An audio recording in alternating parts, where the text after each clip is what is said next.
ഹരേ കൃഷ്ണ. ഇനി നമുക്ക് 6ാമത്തെ ശ്ലോകം നോക്കാം.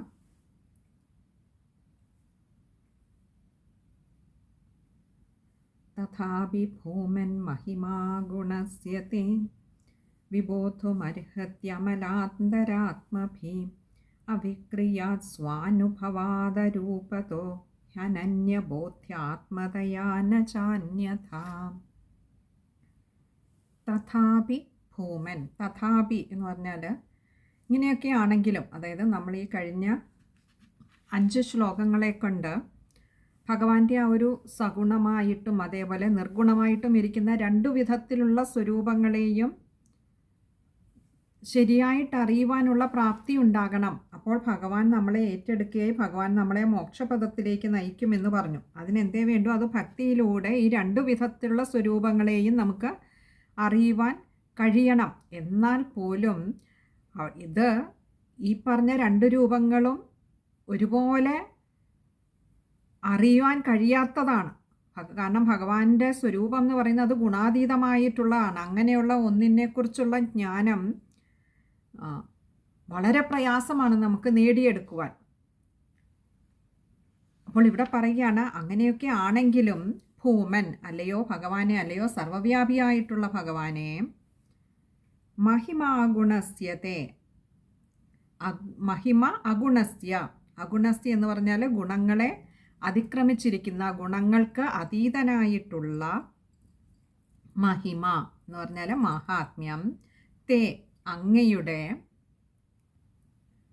വിബോധും അർഹത്യമലാന്തരാത്മഭി, വിബോധും അർഹതി അമലാന്തരാത്മഭി. ഇങ്ങനെ 3 വാക്കുകൾ അവിടെ വരുന്നുണ്ട്. വിബോധം എന്ന് പറഞ്ഞാൽ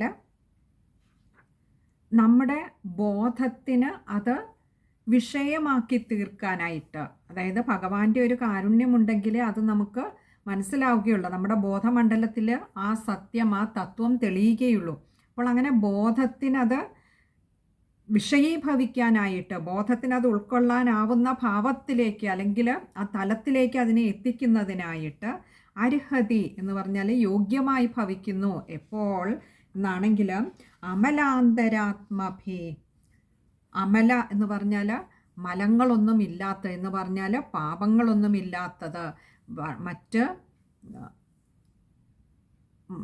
മറ്റ് തരത്തിലുള്ള അശുദ്ധികൾ, കറകളൊക്കെ ഉള്ളിൽ നിന്ന് നീങ്ങിയ അന്തരാത്മഭി, അന്തഃകരണത്തിൻ്റെ വൃത്തികളെ കൊണ്ട് നമ്മുടെ അന്തഃകരണം, നമ്മുടെ ഉള്ളം അത്യന്തം പരിശുദ്ധമായിട്ടുള്ള തലത്തിൽ എത്തിക്കഴിയുമ്പോൾ അവിക്രിയാത് സ്വാനുഭവാദരൂപതോ, അവിക്രിയാത്, അവിക്രിയ എന്ന് പറഞ്ഞാൽ വിക്രിയങ്ങളൊന്നും ഇല്ലാത്ത, എല്ലാം പൊയ്പോയതായിട്ടുള്ള എന്ന് പറഞ്ഞാൽ ഈ കർമ്മത്തിൽ ചുറ്റിപ്പറ്റി നിൽക്കുന്ന മനസ്സിനെ അതിൽ നിന്നും, ആ വിക്രിയകളിൽ നിന്നും പരിപൂർണമായും മുക്തമാക്കിയാൽ മാത്രമേ അന്തരാത്മാവ് ശുദ്ധമാവുകയുള്ളൂ. ഇല്ലെങ്കിൽ ഈ കർമ്മത്തിൽ അധിഷ്ഠിതമായിട്ട് ഈ കർമ്മത്തെ ചുറ്റിപ്പറ്റി നിലനിൽക്കുന്നിടത്തോളം കാലം അത് കർമ്മത്തിൻ്റെ ഗുണങ്ങളെ, അല്ലെങ്കിൽ ഏതൊരു സാഹചര്യത്തിലുള്ള കർമ്മത്തിലാണോ നമ്മൾ ഏർപ്പെടുന്നത് അതിൻ്റെ ഭാവത്തെ, ഗുണങ്ങളെ ഈ അന്തരാത്മാവ് സ്വാംശീകരിക്കുന്നു. ഇപ്പോൾ നമ്മൾ ചെയ്യുന്ന ഒരു കൊലപാതകമാണെന്നിരിക്കട്ടെ, അതിൻ്റെ സാഹചര്യം എന്തായിരുന്നാലും അത് ചെയ്യുമ്പോൾ ആ ഒരു നെഗറ്റിവിറ്റി നമ്മളറിയാതെ നമ്മുടെ അന്തരാത്മാവിൽ കറ പുരട്ടുന്നുണ്ട്. അപ്പോൾ അങ്ങനെയുള്ള ഈ കർമ്മബോധം എല്ലാം പോവുക. ഈ നമ്മൾ നെഗറ്റീവായിട്ടുള്ളതാണേലും പോസിറ്റീവായിട്ടുള്ളതാണെങ്കിലും കർമ്മങ്ങൾ ചെയ്യുന്നത് എപ്പോഴും ആ കർമ്മങ്ങളുടെ പരിണത ഫലത്തെ, അല്ലെന്നുണ്ടെങ്കിൽ നമ്മുടെ ഉള്ളിലെ സ്വാർത്ഥതയെ, ഇതിനെയൊക്കെ പ്രതിഫലിപ്പിക്കുന്നതാണ് ഓരോ കർമ്മവും. ഇപ്പോൾ ഇപ്പം നമ്മൾ പറഞ്ഞ കൊലപാതകമായിക്കോട്ടെ അല്ലെങ്കിൽ മറ്റൊരു ഇതായിക്കോട്ടെ, ഇങ്ങനെയുള്ള കർമ്മങ്ങളൊക്കെ നമ്മുടെ ഉള്ളിൽ എവിടെയോ പതിഞ്ഞു കിടക്കുന്ന ദേഷ്യത്തിൻ്റെ അല്ലെങ്കിൽ കോപത്തിൻ്റെ, വൈരാഗ്യത്തിൻ്റെ ഒക്കെ ഒരു പ്രതിഫലനമാണ് അങ്ങനെയുള്ള കർമ്മങ്ങൾ. ഇനി അതല്ല, നമ്മൾ മറ്റു തരത്തിലുള്ള സൽക്കർമ്മങ്ങൾ ചെയ്യുമ്പോഴും അവിടെയും നമ്മൾ ഫലേച്ഛയോടുകൂടിയാണ് ചെയ്യുന്നതെങ്കിൽ അതിൻ്റെയും ഒരു കറ നമ്മുടെ ഉള്ളിൽ പറ്റിക്കിടക്കുന്നുണ്ട്. അപ്പോൾ രണ്ടായിരുന്നാലും ഇതൊന്നും ഇല്ലാത്ത വിധത്തിൽ, അപ്പോൾ ഒരു വൈറ്റ് പേപ്പറിൽ നമ്മൾ കറുപ്പ് നിറത്തിൽ ചായമടിച്ചാലും മറ്റേതെങ്കിലും അത്യാകർഷകമായിട്ടുള്ള നിറം കൊണ്ട് കളറടിച്ചാലും ആ പേപ്പർ പിന്നീട് നമുക്കൊരു പ്ലെയിൻ വൈറ്റ് പേപ്പർ എന്ന് പറയുക വയ്യ. കാരണം ആ വെള്ളപ്രതലത്തിൽ നമ്മൾ പലതരത്തിലുള്ള നിറങ്ങൾ, ചായങ്ങൾ പൂശിക്കഴിഞ്ഞു അല്ലേ. അപ്പോൾ ഈ കറകളൊന്നും ഇല്ലാതിരിക്കുമ്പോൾ മാത്രമേ അത് പൂർണ്ണമായും ശ്വേതവർണ്ണമാകുന്നുള്ളൂ, ശുദ്ധമാകുന്നുള്ളൂ. ഇതുപോലെയാണ് നമ്മുടെ അന്തരാത്മാവ്. അപ്പോൾ കർമ്മങ്ങളിലുള്ള ചുറ്റിത്തിരിയുന്ന മനസ്സിൻ്റെ വൃത്തികളെയൊക്കെ ഒഴിവാക്കണം. എല്ലാ തരത്തിലുമുള്ള കർമ്മങ്ങളും വിക്രിയകളും പോയിക്കഴിഞ്ഞ ഒരു മനസ്സിൻ്റെ, ശുദ്ധമായ ഒരു മനസ്സിൻ്റെ അങ്ങനെയുള്ള ഒരു ഭാവത്തോട് കൂടിയിട്ട് സ്വാനുഭവാദരൂപതോ സ്വാനുഭവാദ അരൂപതഃ, ഇങ്ങനെ രണ്ട് വാക്കുകൾ ചേരുന്നതാണ് സ്വാനുഭവാദരൂപതോ. സ്വാനുഭവാദ് എന്ന് പറഞ്ഞാൽ തൻ്റെ അനുഭവം നിമിത്തമായിട്ടും, അരൂപതഃ രൂപമൊന്നുമില്ലാത്തതായിട്ടുള്ള ആ ഭഗവാനെ, ഹ്യനന്യബോധ്യാത്മതയാ ന ചാന്യഥ. ഹ്യനന്യബോധ്യാത്മതയാ, ഹി എന്ന് പറഞ്ഞാൽ അവിടെ ഒരു ഉറപ്പിച്ചു പറയുകയാണ്. അനന്യബോധ്യാത്മതയാ, അവിടെ അന്യന്മാരാൽ ബോധ്യാത്മതയാ അറിയപ്പെടത്തക്കതല്ലാത്ത സ്വരൂപത്തോടു കൂടിയും. കാരണം ഭഗവാനെ മറ്റൊരാൾ പറഞ്ഞ് നമുക്ക് അറിയുവാൻ കഴിയില്ല. കാരണം മറ്റൊരാൾ പറഞ്ഞ് അറിയുമ്പോൾ അത് വാക്കുകൾക്ക് പരിമിതിയുണ്ട്. ഭഗവാനെ അനുഭവിച്ചല്ലാതെ മറ്റൊരാൾ പറഞ്ഞ് നമുക്ക് അനുഭവിക്കുവാൻ കഴിയില്ല. സ്വയം അത് അനുഭവത്തിലൂടെ മാത്രം അറിയാൻ കഴിയുന്ന ഒന്നാണ് ഭഗവാൻ എന്ന ആ പരമാനന്ദ ബോധം എന്ന് പറയുന്നത്. അപ്പോൾ അതിന് നമ്മുടെ അന്തരാത്മാവിൽ യാതൊരു കറയുമില്ലാത്ത, കർമ്മങ്ങളെല്ലാം പൊയ്പോയതായിട്ടുള്ള അന്തരാത്മാവോടുകൂടി ഭഗവാനെ, ആ തത്വത്തെ വിചാരം ചെയ്യുമ്പോൾ പരിപൂർണ ഭക്തിയോടുകൂടി, പരിപൂർണമായ സമർപ്പണ ബുദ്ധിയോടുകൂടി സർവ്വയിടവും നിറഞ്ഞു നിൽക്കുന്ന സർവ്വവ്യാപിയായിട്ടുള്ള ആ ചൈതന്യത്തെ, ആ ശക്തിയെ, ആ പരമാത്മബോധത്തെ നമ്മൾ മനനം ചെയ്യുമ്പോൾ നമ്മുടെ സ്വാനുഭവത്തിലൂടെ മാത്രം നമ്മുടെ സ്വന്തം ഉള്ളിൽ നിറഞ്ഞു തുളുമ്പുന്ന ആ നിർവൃതി, ആനന്ദ നിർവൃതിയുടെ സ്വാനുഭവത്തിലൂടെ മാത്രം അറിയാൻ കഴിയുന്ന ഒന്നാണ് ഈശ്വരൻ. അത് മറ്റൊരാളിന് പറഞ്ഞു തരാൻ കഴിയുകയില്ല. അതിന് കാരണം രണ്ടാണ്. ഒന്ന്, ഒരു ഭഗവാൻ ഗുണാതീതനാണ്, രൂപാതീതനാണ്, അരൂപനാണ് എന്ന് പറഞ്ഞിരുന്നു. അതുകൊണ്ട് തന്നെ രൂപമില്ലാത്ത ഒന്നിനെ നമുക്ക് പറഞ്ഞു തരിക, പറഞ്ഞു മനസ്സിലാക്കുക എന്ന് പറയുന്നത് ബുദ്ധിമുട്ടാണ്.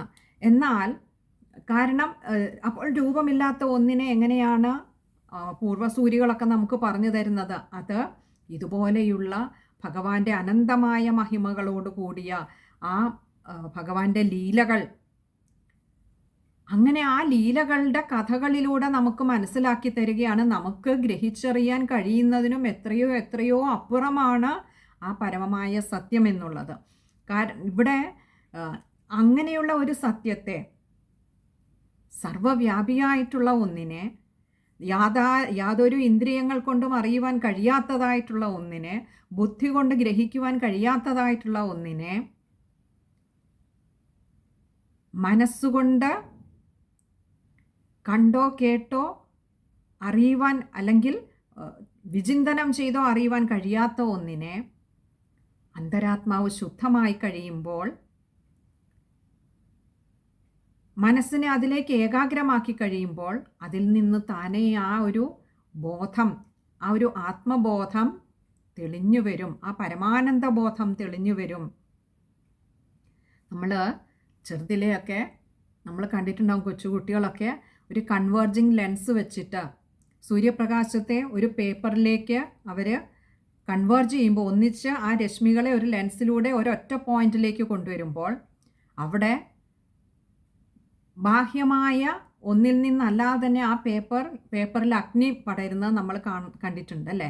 ഇതേപോലെയാണ് മറ്റെല്ലാ പല വഴിക്ക് വ്യാപരിച്ചു കൊണ്ടിരിക്കുന്ന നമ്മുടെ അന്ധക്കരണം, അല്ലെങ്കിൽ പല തരത്തിലുള്ള വൃത്തികളിലേക്ക് വ്യാപിച്ചു നിൽക്കുന്ന അന്ധക്കരണത്തെ ഇതിൽ നിന്നെല്ലാം വിടുവിച്ച് ഒരൊറ്റ പോയിന്റിലേക്ക് നമ്മൾ കേന്ദ്രീകരിക്കുമ്പോൾ അവിടെ ഈ അഗ്നിജ്വാല, ഈ പരമാത്മ സത്യം, ഈ ആധ്യാത്മിക ജ്ഞാനത്തിൻ്റെ വെളിച്ചം അത് താനെ പ്രകാശിച്ചു തുടങ്ങും. അപ്പോൾ ഇവിടെ അതാണ് പറഞ്ഞ. പക്ഷേ എന്തുകൊണ്ട് നമുക്കിപ്പോൾ അത് കിട്ടുന്നില്ല എന്ന് ചോദിച്ചാൽ നമ്മുടെ അന്തരാത്മാവ് ഇപ്പോഴും കറ പുരണ്ട് കിടക്കുകയാണ്. പലതരത്തിലുള്ള ചായങ്ങൾ അതിൽ പൂശപ്പെട്ടിരിക്കുന്നു. അപ്പോൾ അത് മാറണമെങ്കിൽ ഈ കർമ്മങ്ങളോട് ഒട്ടി നിൽക്കുന്ന ഈ വൃത്തികൾ, അതായത് നമ്മുടെ ചിന്തകളും നമ്മുടെ പ്രവൃത്തികളും ഒക്കെ ഈ ഞാനെന്ന ദേഹബോധത്തിൽ ഉറച്ചു നിന്നുകൊണ്ട് അതിനനുസരിച്ച് സ്വാർത്ഥതയ്ക്ക് വേണ്ടിയിട്ടോ ഇല്ല നമ്മുടെ ആ ഒരു ദേഹബോധത്തിൽ അപമാന അഭിമാന ചിന്തകളിൽ അധിഷ്ഠിതമായിട്ട് കർമ്മങ്ങൾ വ്യാപരിക്കുമ്പോൾ അതിൽ നിന്ന് രണ്ടായിരുന്നാലും അതിൽ നിന്നുമുള്ള കറകൾ നമ്മുടെ അന്ധകരണത്തെ ബാധിക്കുന്നുണ്ട്. ഈ കറകളൊക്കെ ഇല്ലാതെയാവണമെങ്കിൽ കർമ്മങ്ങളോടുള്ള ഒട്ടൽ നമ്മുടെ അന്ധകരണത്തിൽ നിന്ന് മാറണം. ആ വൃത്തികളൊക്കെ അങ്ങോട്ട് മാറിക്കഴിഞ്ഞാൽ ആ ശുദ്ധമായ ഒന്നിൽ ഈ ആത്മചൈതന്യം താനെ പ്രകാശിക്കും. സ്വരാട് സ്വരൂപിയായിട്ടുള്ള ഭഗവാൻ ഉള്ളിൽ താനെ പ്രകാശിക്കും. ആ പരമമായ ആനന്ദ നിർവൃതി അപ്പോൾ മാത്രമേ നമുക്ക് അനുഭവിച്ചറിയുവാൻ കഴിയുകയുള്ളൂ. ഇവിടെ ഭഗവാന് നമ്മുടെ എല്ലാ വാസനകളും നശിച്ച ഒരു അന്ധകരണം, അവിടെ മാത്രമേ ഈ വാസനകൾ ഉള്ളിടത്തോളം നമുക്ക് കർമ്മം ചെയ്യുവാനുള്ള ഒരു പ്രേരണ നമ്മുടെ ഉള്ളിൽ നിന്നുണ്ടായിക്കൊണ്ടിരിക്കും. ഈ വാസനകളൊക്കെ നശിച്ചാൽ നമ്മുടെ വികാരങ്ങളൊക്കെ താനെ കെട്ടടങ്ങും. അങ്ങനെ വന്നു കഴിയുമ്പോൾ ഉള്ളിലെ ആ പ്രതലം പൂർണ്ണമായും ശ്വേതവർണ്ണമാകും, ശുദ്ധമാകും. അവിടെ നിർഗുണസ്വരൂപനായിട്ടുള്ള ഭഗവാന്റെ അനുഭവം അപ്പോൾ മാത്രമേ നമുക്കുള്ളിൽ ഉണ്ടാവുന്നുള്ളൂ.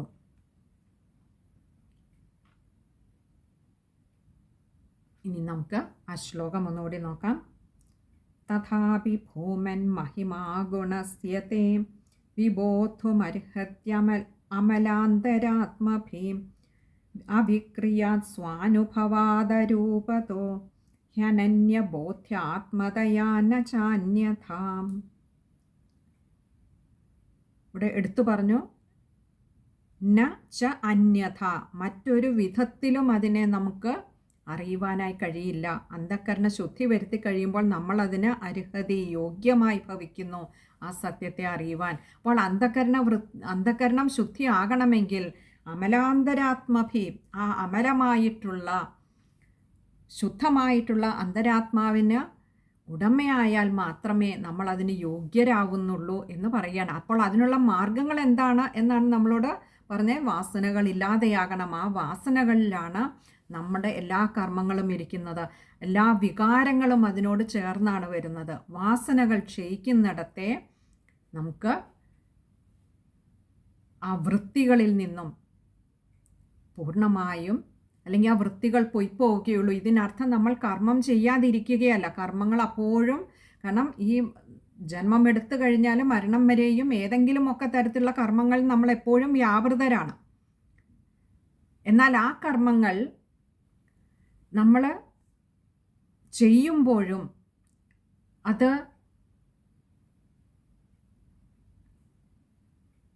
യാന്ത്രികമായി നടന്നു മാറുകയാവണം. ഒരിക്കലും നമ്മുടെ മനസ്സ് അതിനോട് ചേർന്ന് നമ്മൾ ചെയ്യുന്നു എന്നുള്ള ഭാവത്തോടു കൂടി ആവരുത് ചെയ്യുന്നത്. പൂന്താനം തിരുമേനി ഇതിൽ ജ്ഞാനപ്പാനയിൽ പറഞ്ഞതുപോലെ ബ്രഹ്മാവിനു പോലും ആ കർമ്മപാശത്തെ ലംഘിക്കുക എന്നത് ബ്രഹ്മാവിനുമുള്ളതല്ല നിർണയം. കാരണം ഈ കർമ്മപാശത്തിൽ ബന്ധിതരാണ് നമ്മളെല്ലാവരും.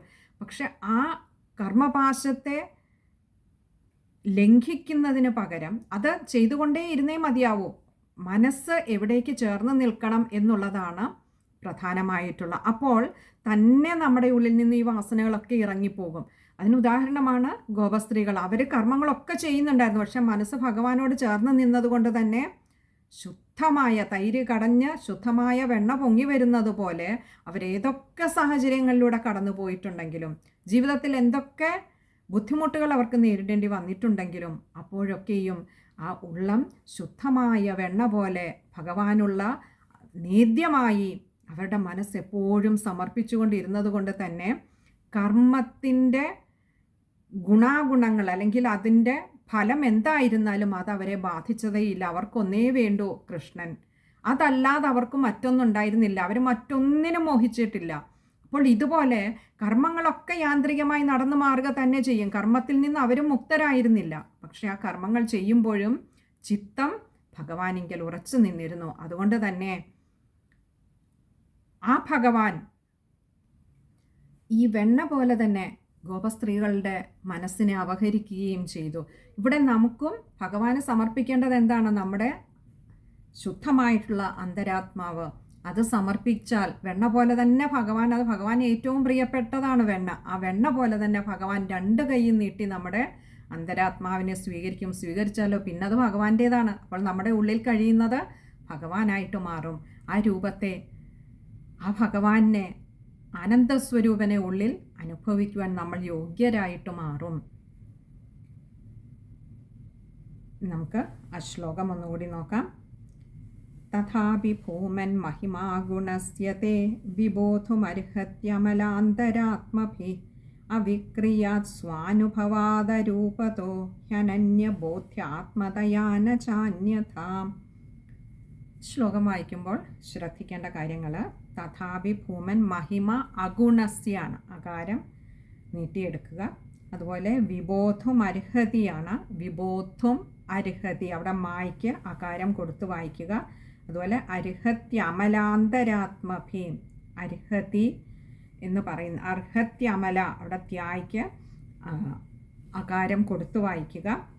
പിന്നെ അടുത്തത് സ്വാനുഭവാദരൂപതോ, സ്വാനുഭവാദ അരൂപത ആണ്, ദായുടെ ആകാരം ശ്രദ്ധിക്കുക. പിന്നെ അടുത്ത ഹ്യനന്യബോധ്യാത്മതയ, അവിടെ ഹ്യ എന്ന അക്ഷരത്തിന് അകാരം കൊടുത്ത് വായിക്കണം. അനന്യാണ്, ഹി അനന്യ, ഹ്യനന്യബോധ്യാത്മതയ അവിടെ അത്. അതുപോലെ ന ചാന്യഥ, ന ച അന്യഥാണ്, അവിടെയും വായിക്കുമ്പോൾ ശ്രദ്ധിക്കുക. ഇനി അടുത്തത് 7ാമത്തെ ശ്ലോകമാണ്. അത് ഭഗവാൻ അനുഗ്രഹിച്ചാൽ അടുത്ത സത്സംഗത്തിൽ കാണാമെന്ന് കരുതുന്നു. ഹരേ കൃഷ്ണ.